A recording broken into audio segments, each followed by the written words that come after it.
O, sumama din. Si Don Mariano Garapon. O, ba't ka naka-exercise? Sabi niya, punta daw kami ng park kasi malapit lang yung park sa amin. O, di park. O. O.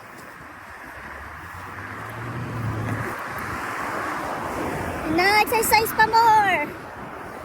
Alam mo, kasi, ang katotohanan, tumatanda na tayo. No?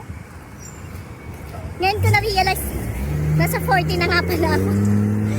I thought, ano lang ako, akala ko, ako ay 28 lang. Nasa 40s na pala, kaya naglalabasan ng mga sakit, of course. So ngayon, ingat-ingat na tayo sa ating mga kinakain. At kailangan mag-exercise. Dahil super OMG. Nagulat ako sa aking lab test. And syempre, pinapamaintenance na rin ako sa high blood. My gosh, OMG, diba? Oh my golly gee! So, at ang kagandahan dito, magandang weather. At maraming park na pwedeng puntahan para mag-exercise. Hindi kailangan gumastos. And of course, salamat na din dito at libre ang aming gamot. At ang aming mga check-up. So, ayun. Kita lahat. Dito, isang kuhanan lang ng dugo mo. Kita na lahat ng sakit mo. Kung okay ang kidney mo, liver mo, lahat. Diba? Libre na lahat pati merienda. Ayun. Kaya mag-exercise tayo. Para humaba pa ang ating buhay. Tinalaang maraming park dito. Ayan. Banding kami. Etong banding. This is our new banding moments. Banding moment namin ngayon. Mag-exercise. Mag-exercise. Ayan. So, yan na yan. Totohanan na to. Sabi niya, tinutuhanan mo mag-exercise. Sabi ko naman, ano lang yan. Baka ilang linggo lang. Tapos balik. Pag uwi magkakape, kakain. Oh my God. Siyempre, kailangan pa rin natin ng food sa life, diba? Pero kailangan din pala talagang mag-exercise. Sabi nila, okay lang daw kahit anong intake mo na food. Okay lang daw kahit anong i-take mo na food o kahit na anong kainin mo.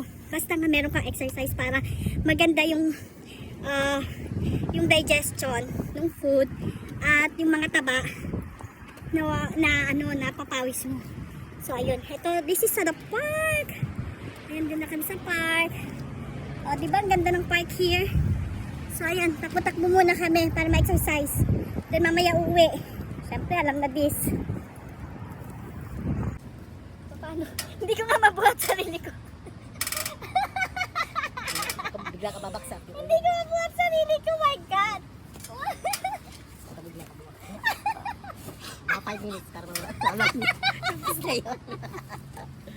Oh my God! Hindi ko mabuhat sarili ko. Salita, para makawala ka. Oh my God. Akala ko madali lang to. Ginagawa ng iba. See. Oh my God! Hindi talaga kaya! Ano? Tignan mo. Okay. Oh my God! Ha? May alalayan mo ako.